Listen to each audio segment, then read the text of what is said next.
Marcus Elliot felt a rush of apprehension the moment he stepped into the vast courthouse corridor. Rows of lawyers, clerks, and the occasional visitor made the space look crowded, as though tension itself compressed the air. He walked with measured confidence, yet inside he battled a flicker of unease. It was as if every stare from the people around him conveyed some unspoken challenge, and Marcus had no illusions. The upcoming trial would be anything but routine. Several onlookers parted as he approached, silently acknowledging his authority. He returned a brief nod, moving forward. He never flaunted his status, but from the very first day he sensed that a few individuals resented his presence. After all, Marcus was black, a fact some of his peers mentioned in a carefully polite tone. Yet behind that politeness, he recognized the same old question. How had he managed to earn such a high position in a district so proud of its traditional ways? A memory of hushed conversations floated through his mind, officers in crisp uniforms whispering remarks he pretended not to hear. It was early in his tenure, and their pointed stares told him he'd have to fight for every ounce of respect. From that moment on, he resolved not to yield an inch.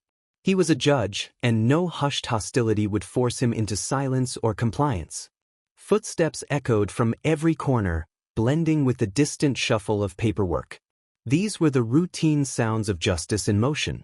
Still, Marcus could sense an undercurrent of unease spreading through the halls. The new case, involving a police officer suspected of excessive force, seemed straightforward on paper. But the deeper Marcus delved into the files, the more convinced he became that powerful figures hovered in the background, eager to keep everything under wraps. He paused briefly, noting an officer who stared at him with stone-faced intensity. No polite greeting, no sign of courtesy. Marcus's pulse quickened, an involuntary reminder that a subtle war might already be brewing. Yet he schooled his features into calm neutrality. Show no fear, give no ground. In this environment, composure was his best armor. Nearing the courtroom, he sensed that someone, somewhere, was anticipating his slip-up. Judicial assistants hovered near the door, sorting paperwork and avoiding eye contact. They seemed fearful of being dragged into confrontation. Marcus exchanged a few clipped words with a clerk, verifying that everything was ready for the hearing. Her reply was factual, yet she couldn't hide a hint of apprehension in her voice. He finally reached his office door and stopped. Anxiety thrummed through him more strongly than usual. A recollection of his brother's unjust arrest years ago crept into his thoughts. Back then, Marcus had been powerless to prevent a cruel miscarriage of justice. Today, he hoped to right such wrongs, not merely for a single defendant but for everyone who counted on the law to work. That mixture of hope and dread made him clench his fists inside his pockets before he pushed open the heavy door. Stepping inside, he overheard a remark from one of the security officers. "You got here early? Let's hope we keep it all by the book," Marcus responded with a level gaze, refusing to let irritation surface. He'd grown accustomed to these types of comments that hinted at skepticism about his legitimacy. After all, many here had never expected to see a black judge presiding over cases that traditionally favored a certain status quo. Lowering himself into his seat, he glanced at the evidence stacked before him. Photographs, witness reports, medical evaluations. Discrepancies leapt out at him, like footprints left by someone trying too hard to tidy up a messy story. The officer in question was rumored to have strong connections, and more than once, a suspect like that emerged untouched from the system. But something in Marcus had hardened over the years. He would not back down simply to keep the peace. His eyes lingered on the corridor visible through a narrow window. He sensed the edginess beyond those walls, the polite smiles that masked genuine hostility. He was stepping onto thin ice, but he had no intention of retreating. Inhaling slowly, Marcus straightened in his chair. Any moment, he'd have to face lawyers determined to undermine his authority, or officials who believed the system's purpose was to preserve their comfortable order. Well, they would find in him a judge unwilling to yield.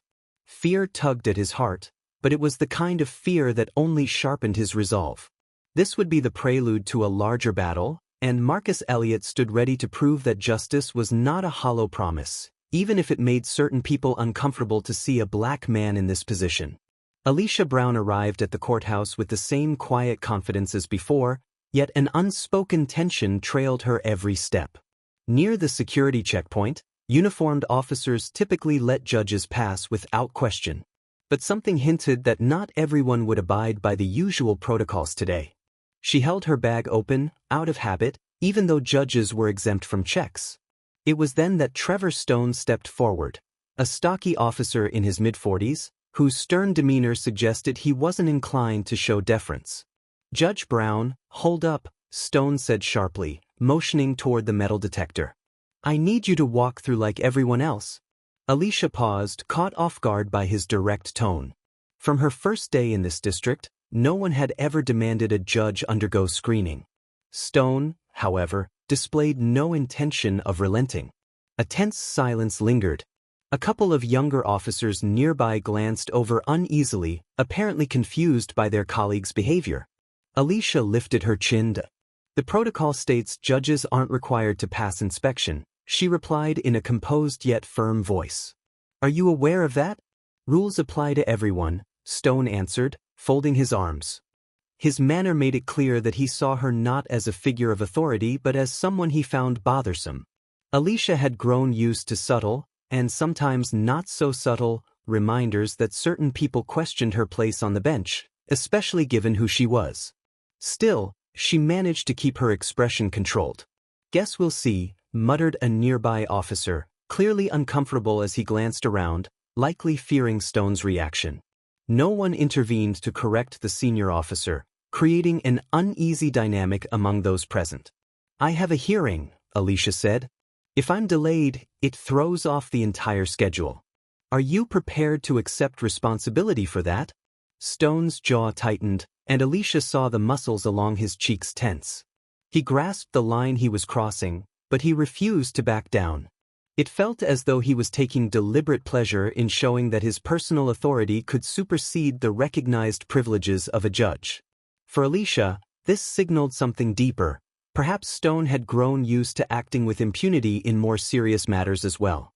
Fortunately, another security member approached, one who carried higher rank based on the insignia on his uniform. "Judge Brown can pass through," the man said quietly, addressing Stone more than Alicia. "We all know the protocol." There was a brief pause during which Stone maintained a cold glare.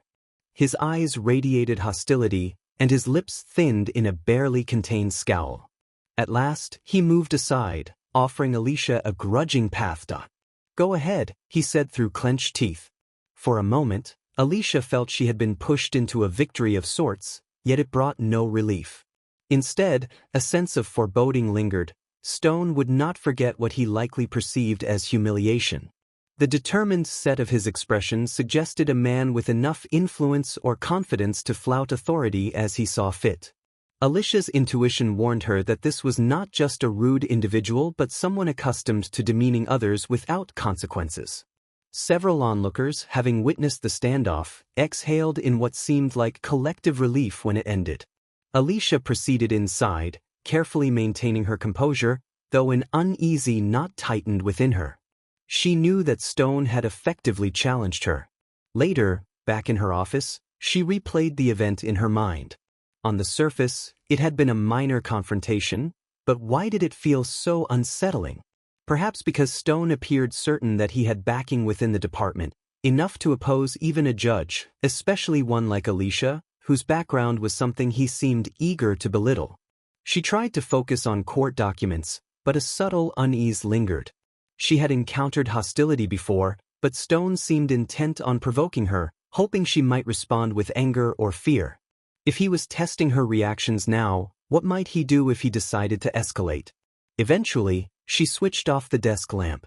In the reflection of the window, Alicia noticed her own weariness and the silent flicker of apprehension.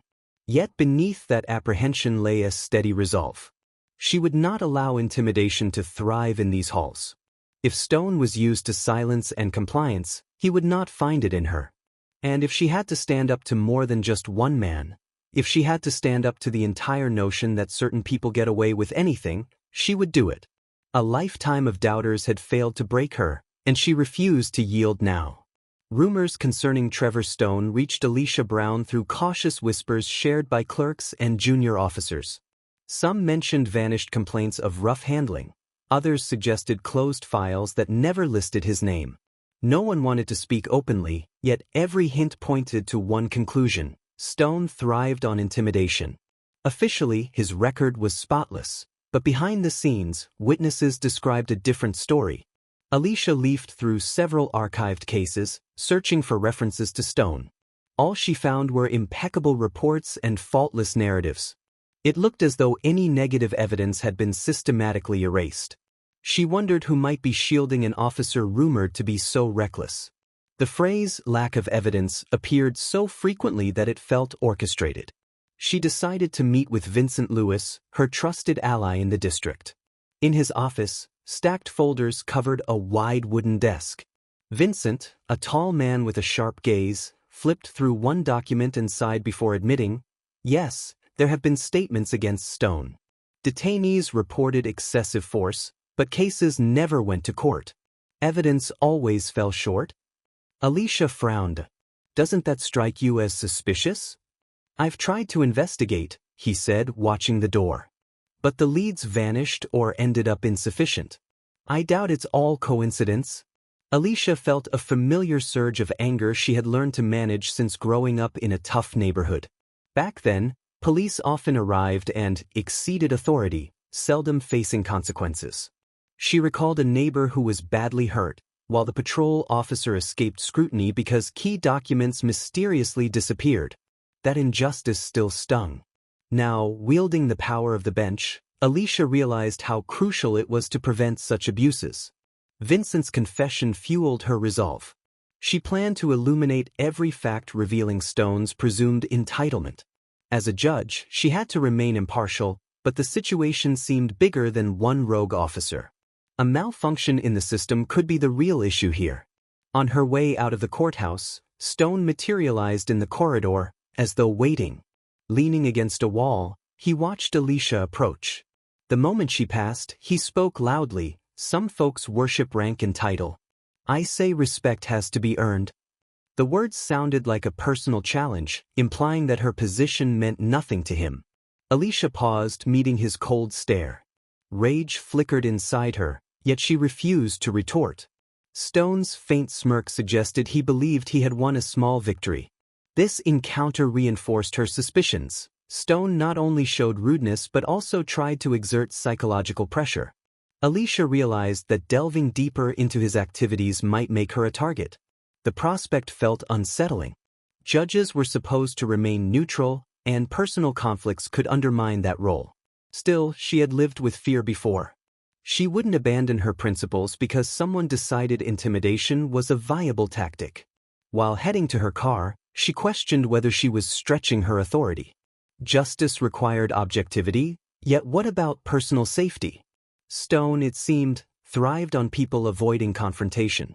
If someone finally exposed how his clean record was fabricated, the fallout could be substantial. Was Alicia prepared to face that risk for the truth? In her heart, she already knew she wouldn't stay silent. Details gathered so far compelled her to proceed carefully. Some might label her efforts an overreach, especially in the sensitive realm of police misconduct.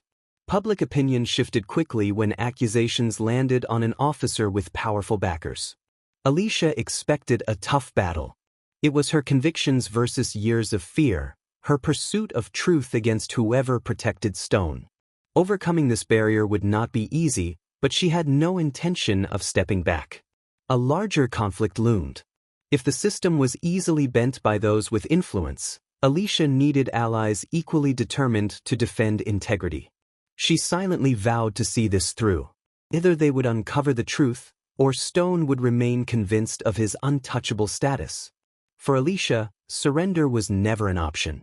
Judge Alicia Brown examined the case file on her desk, noting the public uproar surrounding an officer accused of manhandling a teenage boy who happened to be black. This particular hearing had drawn crowds into the courthouse, prompting observers and reporters to gather in corridors. Alicia sensed that this incident was more than just one complaint against local law enforcement. Something deeper underpinned the community's frustration. as though each voice represented countless others unheard. Inside the packed courtroom, testimonies spotlighted the officer's alleged aggression. The defense insisted that procedures had been followed, depicting the teenager as uncooperative. Yet photographs of bruises and a torn jacket challenged that claim, and the prosecuting attorney highlighted inconsistencies in official reports. Alicia carefully moderated each argument, mindful of remaining impartial in front of an audience primed for controversy. During the proceedings, a fresh detail emerged. One witness, speaking with a shaky voice, mentioned seeing another officer in the vicinity. The uniform had displayed a familiar badge number, but the final paperwork never listed anyone else. That detail seemed trivial at first. Then the name Stone slipped from the witness's lips, prompting a ripple of surprise across those present. Alicia felt a jolt of concern, recalling her own recent encounters with Officer Trevor Stone. If he truly had been involved, the puzzle of incomplete documentation suggested another case of conveniently missing facts. Once the hearing paused, Alicia consulted Vincent Lewis in a cramped side office. The prosecutor, wearing a furrowed brow, expressed dismay over Stone's potential role. He leaned closer, lowering his voice. "This is a hornet's nest," he warned. "If Stone appears connected to this arrest, we're stepping into dangerous territory. He's got high-ranking allies inside the department, people who could bury any inquiry in bureaucratic quicksand." Alicia, arms folded, remained firm. Memories of earlier rumors confirmed her suspicions. Stone was skilled at hiding traces of misconduct behind impeccable paperwork. Seeking clarity, Alicia requested unredacted internal documents related to the teenager's arrest. The files she received seemed heavily censored, with blacked-out lines rendering entire paragraphs meaningless. Missing timestamps, missing badge numbers, missing chain-of-command references, all pointing to a hidden hand protecting certain players. Alicia pressed for more information, but polite refusals arrived from individuals who claimed they had no authority to grant further access. Exasperation mounted, but she refused to yield. Every step revealed the system's flawed edges, an opaque structure eager to protect its own. Soon, Stone learned of Alicia's growing interest in his involvement. He confronted her in a less traveled hallway. His stance radiated hostility, shoulders squared. He spoke calmly, yet the undertone was menacing. "If you stick your nose into my business, you'll regret it." The words could have been a casual remark, but everything in his tone suggested an open threat. Alicia stood her ground, heart pounding. She recalled every rumor about him, cases gone missing, complaints silenced, fear among his colleagues. Now his message was clear: stay away or face consequences. That moment crystallized the struggle Alicia faced. Her position required objectivity, but ignoring Stone's intimidation would mean abandoning the ideals she cherished. The compromised records, the worried glances from staffers, and Stone's bold ultimatum all underscored that justice was not guaranteed. Alicia mentally replayed the day's testimony, the frightened teenager describing hands that pinned him down, the witness recounting a second officer's presence, the redacted lines in official documents. Each thread pointed towards Stone's shadowy involvement. Deciding to act with caution, Alicia planned to expand the search for evidence. An ally at the archives might have less edited copies, while Vincent's team could double-check the time logs for suspicious gaps. Outside the courtroom, a swirling sea of onlookers awaited updates. Journalists lingered by the stairwell, scribbling details about the hearing's latest twist. Their urgency reminded her that public trust wavered. In a place where certain officials believed themselves untouchable, the mere possibility of accountability felt like a spark in the dark. She knew the risk. Pressing for the truth could jeopardize her safety and reputation. Stone, evidently angered by even a hint of scrutiny, seemed ready to escalate. Alicia thought back to her earliest days in the legal system, vowing to protect citizens from exactly this kind of abuse. That vow now stood in direct opposition to forces determined to muzzle dissent. If Stone had nothing to hide, why was he so desperate? The question nagged at her, fueling the conviction that this case mattered beyond a single incident. A quick glance at the thick folder reminded her of the teen's trembling account and the bruises that testified to unchecked aggression. The system might bend under powerful influence, but Alicia's conscience refused to let her step aside. Each new revelation hardened her resolve. This hearing was no longer a routine matter. It had transformed into a critical point that could expose cracks in a structure many deemed unassailable. Alicia breathed deeply, remembering Stone's threat and Vincent's cautious words about the hornet's nest. She recognized that retreat would embolden those who twisted the law for personal gain. However, forging ahead meant risking more than simple professional setbacks. The unspoken question was whether truth would prevail or get buried under sealed files and bureaucratic alliances. Alicia closed the file and gazed at the courtroom entrance. The upcoming proceedings promised fierce debate, and Stone's looming presence signaled more tension ahead. Decisions had to be made. Either Alicia would proceed methodically, gathering every fact to reveal Stone's role, or she would tiptoe around him to avoid retribution. The swirling undercurrents of politics, loyalty, and intimidation now shaped her every move. She steadied herself, recalling why she became a judge: to serve the very people who needed protection from abuses of authority. Backing down would betray that mission, and her sense of justice refused to let intimidation win. Judge Alicia Brown presided over a crowded hearing, listening as witnesses described events tied to alleged police misconduct.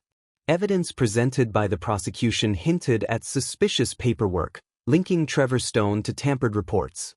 Attorneys whispered about inconsistencies that placed Stone near questionable arrests, even if his name rarely appeared on file. Alicia noted each discrepancy, wondering how many similar cases had been buried. During a break, she left the courtroom and entered the gleaming foyer. Colleagues gathered in small knots, discussing the revelations. A distant murmur carried rumors of Stone's involvement. Alicia sensed a charged atmosphere, as though every new fact threatened to expose a hidden network. Pausing by a marble column, she reviewed notes on her tablet, searching for clarity amid conflicting accounts. Stone emerged from a side corridor, steps firm against the polished floor. His glare announced hostility before he spoke. "You're putting my reputation on trial," he hissed, moving closer. Alicia braced herself, recalling prior confrontations. "Your name appears where it shouldn't," she responded evenly. "It's my duty to scrutinize any sign of falsified evidence." Stone's lips tightened. "You think I'm some rookie you can corner? I've worked these halls longer than you've worn that robe." Alicia's pulse quickened, but she refused to shrink. "This is about truth, not ego. Paper trails suggest you altered official data." Stone exhaled a short, bitter laugh. "People in high places trust me. Maybe you should back off." She kept her voice steady, though tension gripped her spine. "No one stands above the law." His nostrils flared. Then, without warning, he lunged forward. A hand seized her throat, slamming her against the cold stone wall. Air rushed from her lungs. Her vision blurred at the edges, heart pounding in raw panic. The force of his grip rattled her skull, sending a flash of pain. Marble dug into her shoulder blades, and she fought to breathe. A hush fell over the foyer, as though the entire space had been thrust into slow motion. Lawyers, officers, and onlookers froze. Stone's fury radiated like heat, fueling a terrifying moment where no one intervened. Alicia's hands scrambled at his wrist, desperately trying to loosen his hold. The pressure on her neck turned everything into a series of frantic gasps. She could barely see the shocked faces reflected in glossy tiles. Fear distorted time, every second stretching unbearably. Even the uniformed guards hesitated, perhaps frightened of the repercussions of challenging Stone. A panicked shout finally pierced the silence.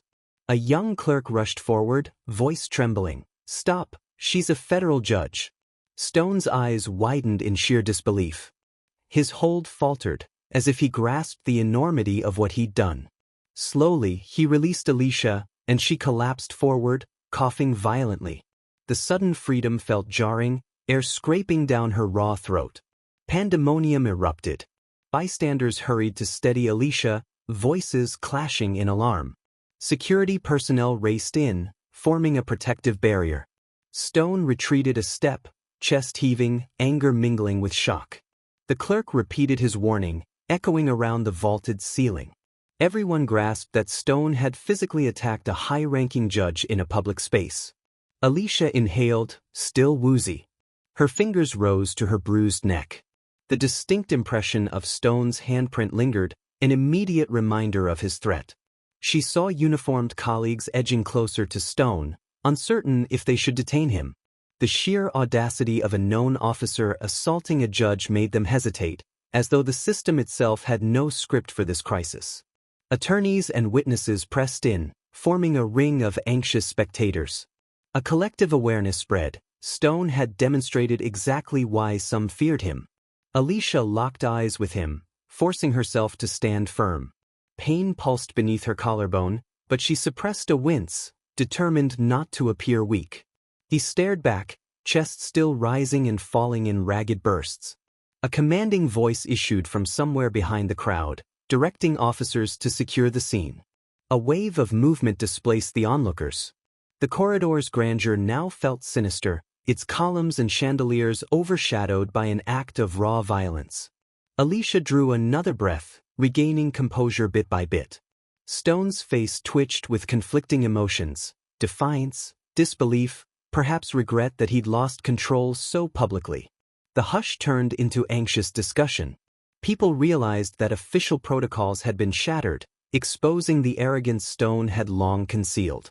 Alicia heard snatches of conversation, a lawyer demanding immediate arrest, a reporter frantically tapping notes, a security officer radioing for backup. Overwhelmed and shaky, she nevertheless found resolve. Stone had just unmasked himself before everyone, making it impossible to pretend his intimidation was mere rumor. Two uniformed men stepped forward, uncertain whether Stone might resist.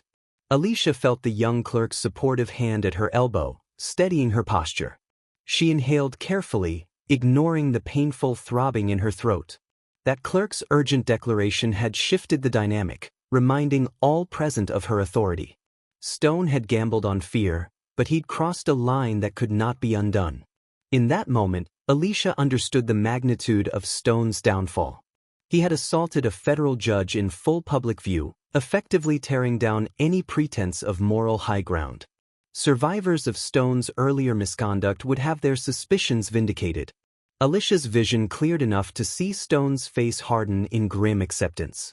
He realized that every eye now witnessed a scandal that no ally could easily bury. She stood upright, voice rasping as she addressed the stunned gathering.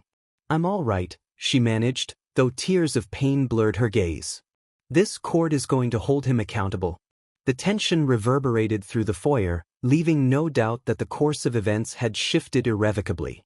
Stone's assault marked the point of no return, catalyzing a firestorm that would change the landscape of power and justice forever. A moment of shock lingered after the attack. Bodies seemed glued in place, eyes locked on Trevor Stone's grip around Judge Alicia Brown's neck. Then the tension snapped. Several bystanders dashed forward to pull him away, hands grappling his arms. As pressure on her throat broke, Alicia sank onto the polished floor, coughing and gasping. The impact rattled her back, sending a wave of dizziness through her skull. Fear and outrage colored every face nearby. Sparks of phone screens lit up the foyer. A handful of witnesses captured the aftermath, filming Stone's furious expression and Alicia's trembling efforts to stand. Within seconds, those recordings circulated on social media. Streams of outraged comments appeared, urging immediate accountability. News outlets rushed to compile the footage, airing it with headlines that stunned the broader public. Clips replayed the violent moment in endless loops, fueling debate over how a seasoned officer could commit such a brazen assault on a federal judge. Police leadership scrambled for damage control. Officials released statements calling the footage deeply concerning and confirming Stone's immediate suspension pending investigation. Though the phrasing sounded measured, insiders recognized it as an effort to distance the department from a man who had become a glaring liability. Rumors swirled that higher-ups wanted Stone out of sight until the media storm passed, hoping the scandal would lose momentum. Public faith in law enforcement took a hit, prompting frantic emails among command staff about how to project unity and maintain trust. Demonstrations spread across the city. Anxious crowds gathered outside municipal buildings, holding signs demanding justice for Alicia and denouncing systemic aggression. Many who previously felt powerless seized this moment to voice anger over what they saw as a pattern of discrimination. At the same time, pro-police groups mobilized in Stone's defense, insisting that he had snapped under intense provocation and accusing the judge of overstepping her authority. Tension spilled onto social media, dividing friends and neighbors into factions. Those who condemned Stone's behavior and those who believed he was an honest officer pushed too far. Alicia found refuge with colleagues and close friends, reeling from bruises on her neck and shoulders. Though medical staff encouraged her to rest, she refused to withdraw from her duties. Messages flooded her phone. Many expressed admiration for her courage, but a darker thread emerged. Anonymous threats arrived, blaming her for ruining a good cop's life and warning her to stand down. She read one email that declared she should have known her place and yielded to Stone's authority. Despite the shock and lingering pain, Alicia felt a swell of determination. The brazen attack validated her earlier suspicions about Stone's ruthless methods. Advisors urged caution, warning that Stone's allies might continue harassing her or questioning her credentials to deflect attention from his violence. The courthouse corridors became unsettling. Some employees offered cautious smiles of support, others avoided her, worried they might be seen as choosing sides. Flyers circulated with slogans both praising and vilifying Alicia, intensifying the environment of hostility. She pressed forward, though each step sparked reminders of the moment Stone's hand clamped down on her throat. Media coverage exploded. Talk show hosts dissected the event, inviting experts to debate law enforcement accountability. Civic groups demanded an independent review of Stone's history, referencing the old allegations that had never been fully examined. Public officials tried to straddle neutrality, emphasizing the importance of due process while acknowledging the severity of an assault on a judge. Alicia recognized how the story had transcended a single altercation. It symbolized a clash over power and prejudice, raising questions about the system's reluctance to hold certain individuals responsible. Within police ranks, rumors of Stone's possible deals and hidden files circulated. Officers whispered that he might reveal damaging information on colleagues if pressured, prompting internal fear of a messy scandal. Department leaders weighed whether Stone's removal would stop the protests or provoke a deeper investigation. Alicia, aware of these undercurrents, consulted her closest associates on how to proceed. She knew an inescapable confrontation loomed between those committed to reform and those intent on preserving the status quo. The hush of her recovery room contrasted sharply with the noise erupting citywide. Although battered physically, Alicia's spirit remained unbroken. Friends reminded her that Stone's blatant violence had stripped away any veneer of respectability he once maintained. She nodded, thinking about the frightened teenager whose case first hinted at Stone's abuses. People now demanded answers, outraged that an officer with a history of intimidation had risen so far. Supporters encouraged Alicia to press charges. She agreed that accountability was critical for both personal justice and a larger message: no individual stood above the law. Yet the hateful messages persisted, accusing her of ambition, of destroying Stone's life, of betraying the city. Some threatened that if she refused to back down, she would face consequences as dire as the assault itself. Late-night calls at her unlisted number repeated the phrase, "You should have yielded," stoking her anger. Each threat underscored the underlying truth: Stone's enablers considered her a threat to their carefully guarded structure.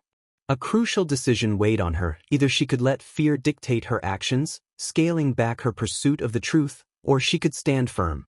Pain throbbed in her neck whenever she swallowed, reminding her that Stone nearly crushed her airway. That jolt of vulnerability gave way to a fierce resolve not to let intimidation win. She wanted to use every legal avenue to expose Stone's misconduct, believing it would shine a light on institutional failures that protected him for so long.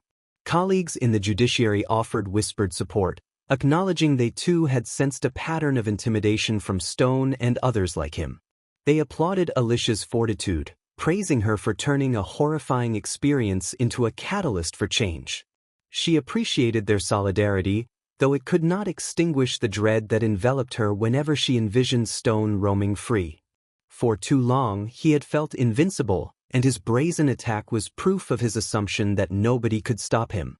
The city continued roiling. Protesters marched with signs reading "Justice for Judge Brown," while rival demonstrators chanted slogans defending Stone's service record. Pundits framed the assault as a symbol of broader systemic flaws. Alicia ignored televised debates that picked apart her background, her judicial philosophy, and even her personal life. She chose to concentrate on mounting a formal legal response. The Attorney General's office signaled interest in investigating Stone's history, unveiling the possibility of a far-reaching inquiry. Amid the swirling chaos, Alicia reaffirmed her core belief that justice required persistence. Her strength came from memories of watching powerless families battered by unjust policing in her youth. She had become a judge to prevent exactly that. Now she stood at the heart of a storm that threatened her safety yet promised to dismantle the protective walls around Stone. Though hatred and fear hammered at her resolve, Alicia pressed on, determined to challenge a long-standing pattern of impunity. Friends gathered around her that evening, reviewing the day's updates. Some insisted on heightened security measures, others cautioned about a relentless media cycle. Alicia scanned the list of messages on her phone. Encouragement from across the nation, skepticism from skeptics, rage from strangers who believed Stone deserved special consideration.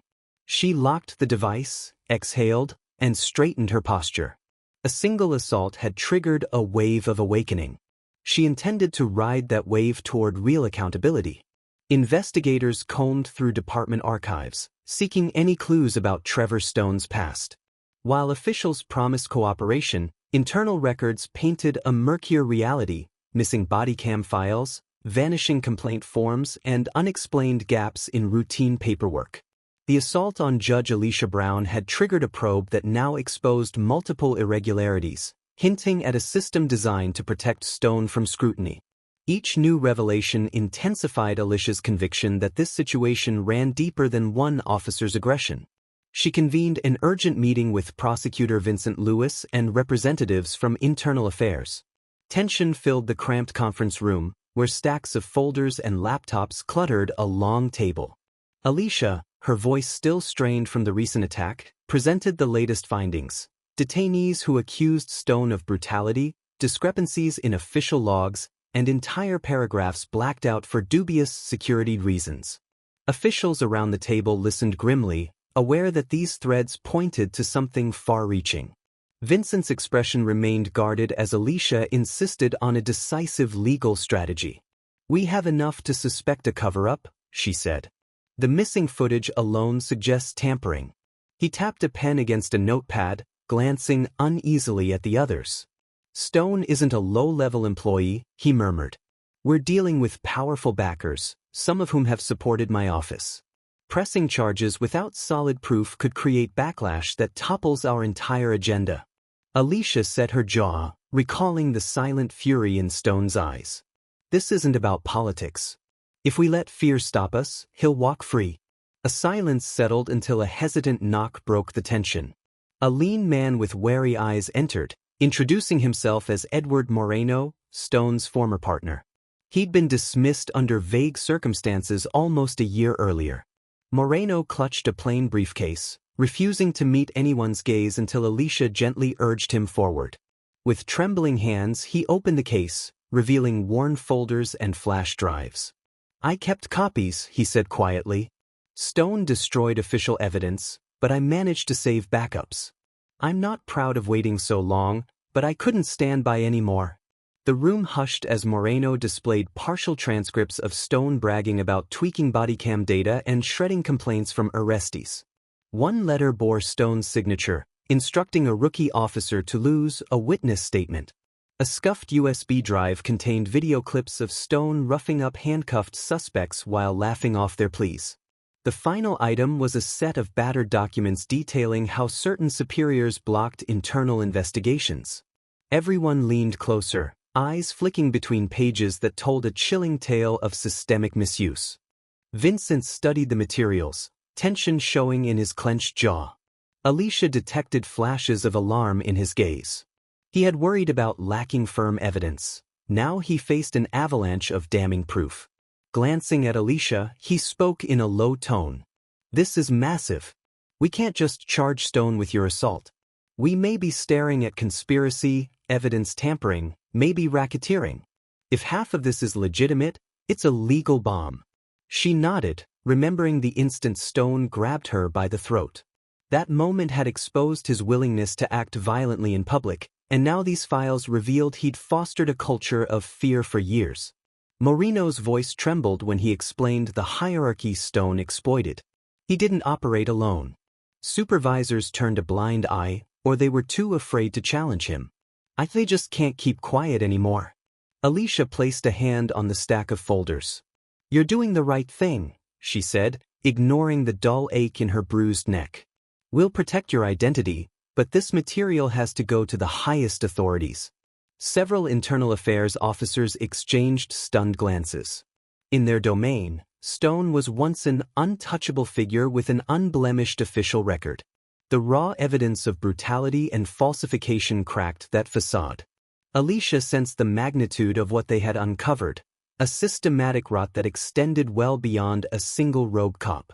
Enablers had suppressed complaints, shredded tapes, and manipulated databases to keep Stone's name pristine.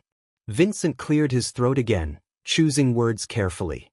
"We'll coordinate a broader investigation. But the moment we file these documents, Stone's patrons may retaliate. I can't guarantee you'll be safe."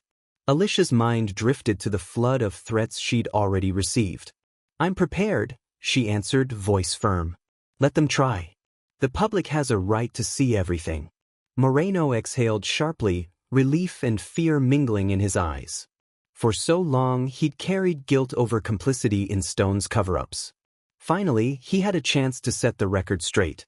The tension soared when Alicia realized how far the conspiracy might stretch. Stone represented the visible tip of an iceberg.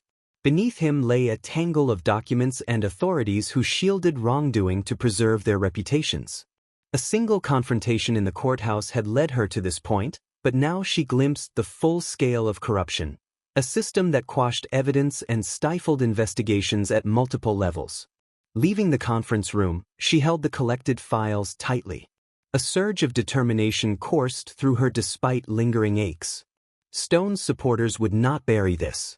Individuals compromised by his alliances would face exposure. Though personal dangers loomed, Alicia felt no regret. Standing outside the door, she flashed Vincent a steely look. "We have enough now. We move forward. No more hesitations." He offered a nod, less reluctant than before. That night, her phone buzzed with frantic updates from reporters hungry for any fresh details. Alicia switched it to silent. She let her thoughts settle on Moreno's anxious face as he handed over evidence that could topple Stone's entire shield of impunity. Staring at the sealed folders, she understood that the moral weight exceeded even her personal conflict with Stone. This was about dismantling a network that had failed the citizens it claimed to protect. The final push lay ahead, and Alicia intended to see it through to the end. A group of activists urged Judge Alicia Brown to hold a public press conference. They insisted that her voice carried weight beyond the courthouse walls, especially after the assault and subsequent discoveries of concealed misconduct. Alicia stood at a modest podium in a small auditorium, bright lights shining on her bruised neck. She carefully chose words, avoiding mention of ongoing investigations while condemning any form of violence within judicial spaces. Cameras captured her calm determination as she stated that the integrity of justice depended on mutual respect, not intimidation. Reporters fired pointed questions, but Alicia remained composed, promising that truth would guide her decisions no matter the cost. Supporters of Trevor Stone reacted swiftly, denouncing Alicia's appearance as a manipulative stunt. Influential figures with vested interests circulated rumors portraying her as an agent of radical groups. Certain blogs published spurious articles claiming she had ties to extremists seeking to dismantle law enforcement entirely. No factual evidence accompanied these accusations, yet they spread through social media feeds, fomenting skepticism among those who had not followed the case closely. Alicia's phone buzzed with messages from concerned friends, warning her about a campaign designed to tarnish her reputation. Public demonstrations escalated as tension rippled across the city. Some citizens rallied behind Alicia, praising her courage and demanding deeper reforms to prevent further abuses of power. Others stood behind Stone, calling the court proceedings a witch hunt fueled by political ambition. In a stark move, several police officers resigned, insisting that Stone was being unfairly targeted. Meanwhile, a growing faction within law enforcement expressed relief that an investigation had finally begun. Slogans on placards revealed the split. Justice for Judge Brown clashed with Defend Those Who Serve. Lawmakers faced mounting pressure to either censure Stone or support him, and uncertainty reigned in public discourse. A new blow landed on Alicia from the judiciary itself. Older judges who had once treated her with polite reserve now openly criticized her for too much activism. Behind closed doors, they grumbled that a judge should remain detached, limiting public statements to rulings or measured legal comments. Some insinuated that her press conference endangered judicial neutrality. Official letters circulated, carefully phrased to shame her for stepping outside traditional norms. Alicia tried to brush off their reproaches, yet they struck a nerve. She was not accustomed to condemnation from senior colleagues, and their words implied that she had undermined the very institution she had sworn to protect. Doubts gnawed at her late into evenings spent poring over case files and the evidence that Edward Moreno had provided.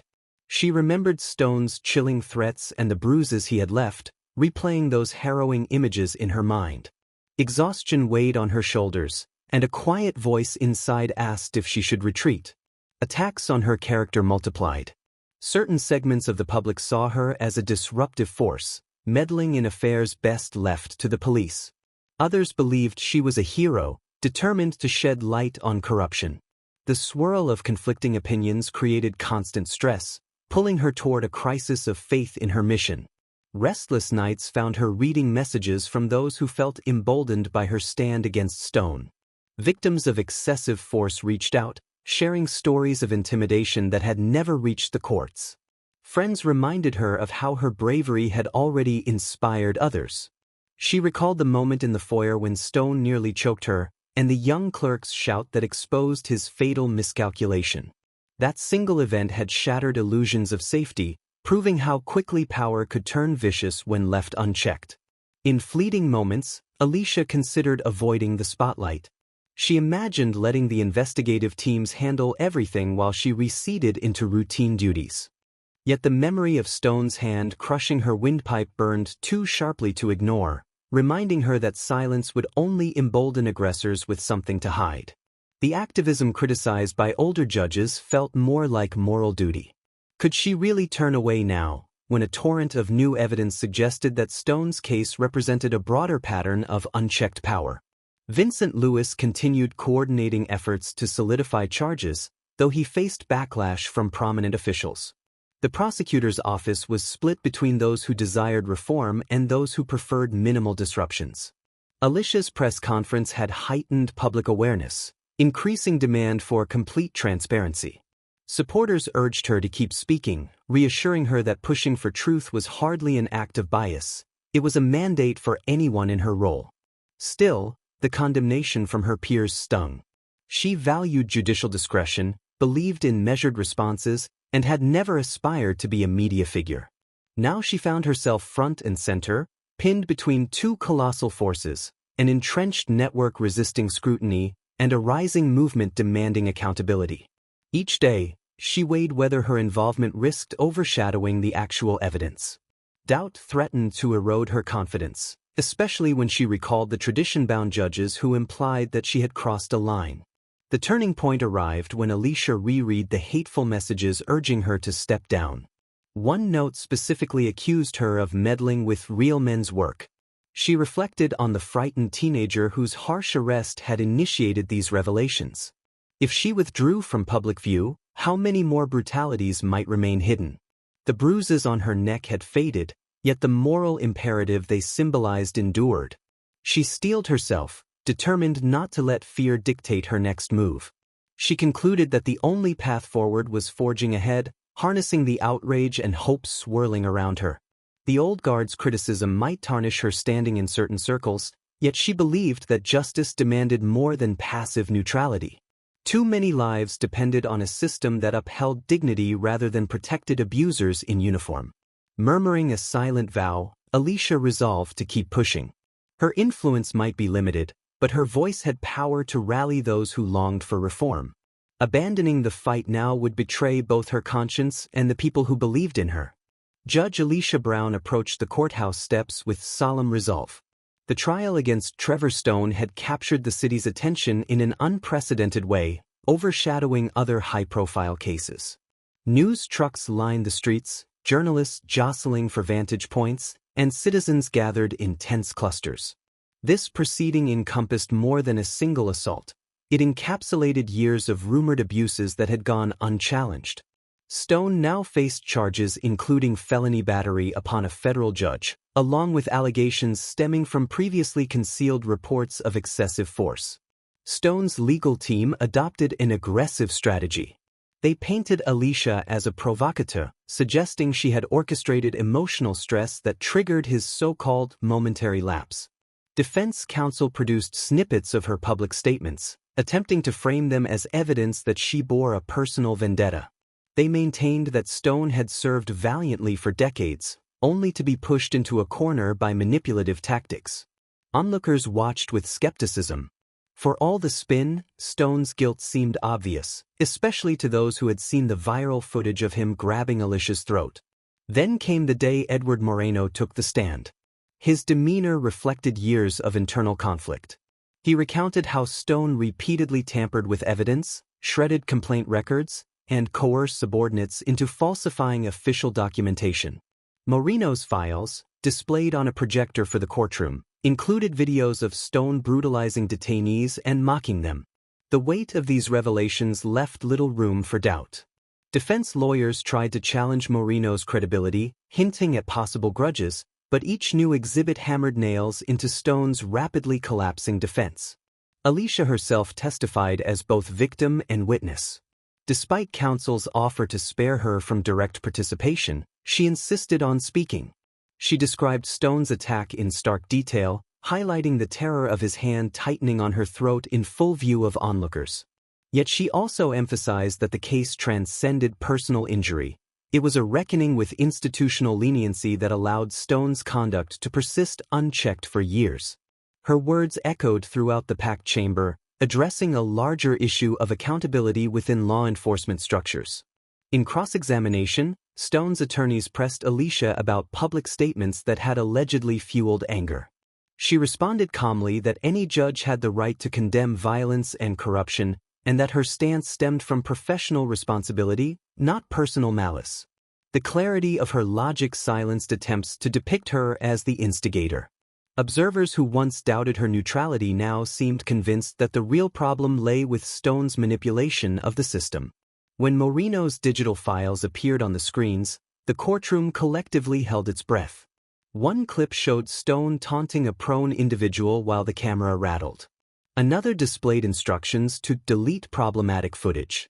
Emails revealed a network of officials who had assisted Stone in burying complaints. Jurors exchanged troubled glances. The scale of deception was staggering. By the end of the day's session, Stone's expression betrayed panic under his forced composure.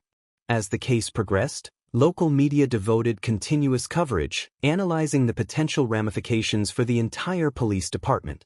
Experts predicted that a guilty verdict could spur a wave of resignations or a major policy overhaul.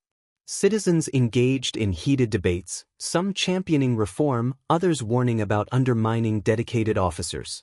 Community leaders stressed that Stone's conviction, if secured, should mark the beginning of institutional changes rather than a scapegoat solution. After final statements, the jury retired for deliberation. The entire city waited breathlessly.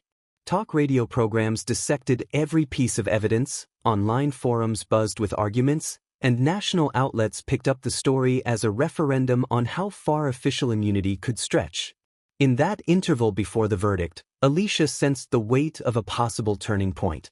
Morally, she had risked her position, her safety, and her reputation. Now she could only watch as a group of citizens decided Stone's fate and, by extension, the future standards of justice in their community.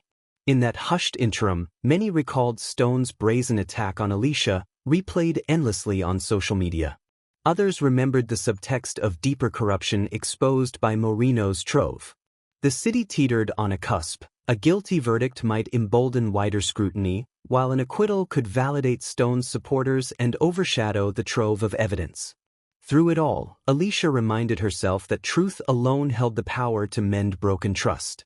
Each second of uncertainty was a testament to how crucial this trial had become. She braced for whichever outcome would shape the city's destiny. Trevor Stone stood before the bench with shoulders set, hands clasped behind his back, awaiting judgment. Weeks of heated testimony had led to this moment. When the clerk read out the list of charges, including assault on a federal judge, abuse of authority, and falsification of records, Stone's composure finally cracked. He bowed his head. The presiding judge announced a lengthy prison sentence, emphasizing that no rank or badge could place anyone above the law. In that instant, the tension gripping the entire courtroom seemed to lift, replaced by a collective exhalation of relief. The man who once believed himself untouchable now faced concrete walls and iron bars. A flurry of reactions followed. City officials, previously unwilling to confront institutional corruption, scrambled to contain the fallout. Multiple high-ranking figures resigned or were quietly pushed out, leaving empty offices and hastily cleared desks. News outlets reported these exits as a concerted attempt to distance the municipality from those who had shielded Stone for so long. Embarrassed statements hinted at regrettable oversights, but many realized the truth ran deeper. A culture that perpetuated silence had cracked under pressure, forcing a public reckoning. For Alicia Brown, this victory brought a bittersweet realization. The verdict validated her struggle, demonstrating that justice could prevail even against a system hesitant to prosecute its own. She retained her position on the bench and received accolades from reform-minded citizens. Others, however, regarded her as a thorn in the side of tradition. Prominent colleagues withdrew support, viewing her willingness to challenge entrenched power as an overstep. Rumors about her ambition and alleged self-promotion continued circulating in halls where politicking thrived. Threats trickled in, thinly veiled and sometimes anonymous, warning her that Stone's downfall would not be forgiven. She recognized these words as desperate attempts to regain lost ground. Vincent Lewis, the prosecutor whose office had presented the case, chose to resign.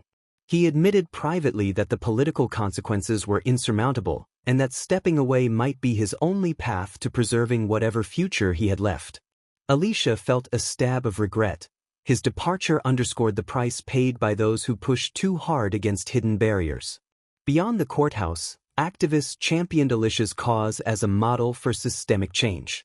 Voices in the media invoked her name when debating better oversight of law enforcement. Some even floated her as a candidate for higher judicial appointments, conjuring images of long-term reform from within. She listened politely to these speculations, acknowledging that fresh faces could spark progress but also reflecting on how deeply corruption had rooted itself. Altering a structure from inside might demand more than one determined judge. Nonetheless, people looked to her for leadership, and she hesitated to dismiss their hopes outright. The final day of the trial ended with Stone's sentencing, but Alicia knew the fight extended far beyond a single individual. She had seen how records vanished, how testimonies were twisted, and how fear discouraged good people from speaking up. That knowledge burdened her. True, Stone's conviction proved that arrogance and brutality could be held to account, yet Alicia suspected new threats would emerge as soon as the headlines faded. Power rarely surrendered easily, and many officials harbored quiet resentment toward her disruptive presence. She sorted through documents in her chamber, gathering notes on pending cases. The echoes of the gavel from earlier still rang in her mind. A subdued hush filled the corridors, staffers worn down by the unrelenting spotlight and the constant swirl of rumors. As she prepared to leave, she contemplated the enormous cost of achieving accountability. Stone would serve time, but the city remained tense, its population fractured by protests that had exposed rifts in how people perceived justice. The quiet weight of that responsibility pressed against her thoughts. At last, Alicia exited the building. The main doors, usually brimming with bustling foot traffic, now stood partially deserted. She paused at the top of the steps, inhaling the air that carried traces of car exhaust and distant chatter. A swirl of conflicting emotions tightened in her chest. Relief glimmered in the knowledge that Stone's victims had finally been heard. Bittersweet acceptance settled in as she recalled the threats and the cold shoulders from influential peers. She had done what she believed necessary, but a yawning gap remained between this one legal triumph and the broader transformation many demanded. She descended the steps, footsteps echoing on stone. Overhead, the sky displayed a muted glow. A few onlookers lingered, offering nods of respect or hushed remarks. Cameras had mostly vanished, leaving behind a residue of earlier frenzy. Alicia scanned the dimly lit street, reflecting on the stories that led her here. The frightened teenager, the missing body cam footage, the frantic clerk who cried out when Stone's grip threatened her life. Each piece of that puzzle reinforced her sense of obligation. Though exhaustion swept over her, she clutched a lingering determination. A single verdict would not erase a culture of silence built over decades. Yet Stone's sentencing marked a milestone, one that might embolden others to speak out against unchecked power. Beneath the ache of betrayal and the pulse of fresh threats, Alicia felt a spark of optimism. This city had awakened, if only for a moment, to the possibility that justice was more than rhetoric. She closed her eyes for an instant, remembering the once overwhelming sense of isolation. Now that isolation had lessened, allies had emerged, from activists to those in the legal system who quietly supported her stand.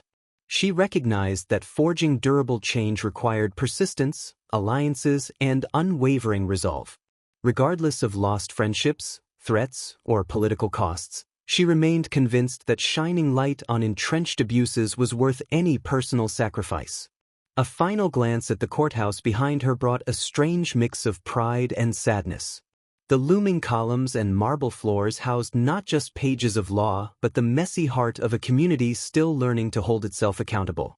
With measured composure, Alicia stepped onto the sidewalk, aware that her path was far from finished. In that moment, she felt a profound awareness that this success was only the beginning. Her posture straightened, and she walked forward into the uncertain future, resolved to see the struggle for genuine justice through, no matter how high the price might climb.